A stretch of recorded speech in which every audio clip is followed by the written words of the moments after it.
টাকা আমাদের জীবনে কতটা গুরুত্বপূর্ণ তা আপনাকে বলে বোঝাতে হবে না।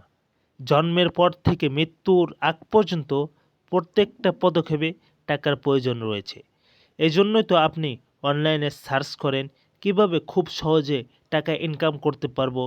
কিন্তু এই ইমোশনকে কাজে লাগিয়ে অনেক ইউটিউবাররা ভুল তথ্য শেয়ার করে আমাদেরকে বিভ্রান্ত করছে।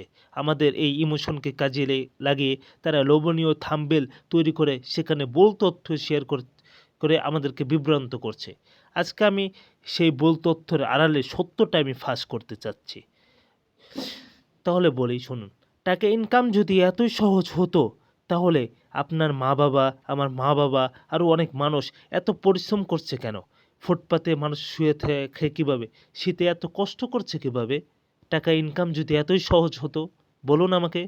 টাকা ইনকাম কি গাছ থেকে ছিঁড়ে, তারা যেরকমভাবে বলে আপনি গাছ পেয়ে যাবেন হঠাৎ রূপকথার মতো, আপনি সেকে গাছ থেকে পাতা ছিঁড়ে নিলেন টাকা হয়ে যাবে? আসলে কি তাই? বলে ঘুমিয়ে ইনকাম হবে, কিছু করবেন না, এই অ্যাপে ক্লিক করবেন ইনকাম হবে। ওই অ্যাপ মালিক কি এতই বড় লোক যে সে টাকা দিতে থাকবে, মানে আপনি ক্লিক করবেন আপনাকে ডলার দিয়ে দিবে? ইলন মাস্কও তো এরকম কোনো লাভনীয় প্রলোভন দেয় নাই আমাদেরকে। তাহলে সেই অ্যাপের মালিকের কাছে এত টাকা আসলো কোথায় থেকে? একটু বোঝেন, ইউনিক হন। এসব ভুলভ্রান্তি তথ্য আর কতদিন শুনবেন, মানে বিভ্রান্ত হবেন। টাকা যদি আপনি বাস্তবেই ইনকাম করতে চান তাহলে এর জন্য আপনার পরিশ্রম এবং মেধা প্রয়োজন।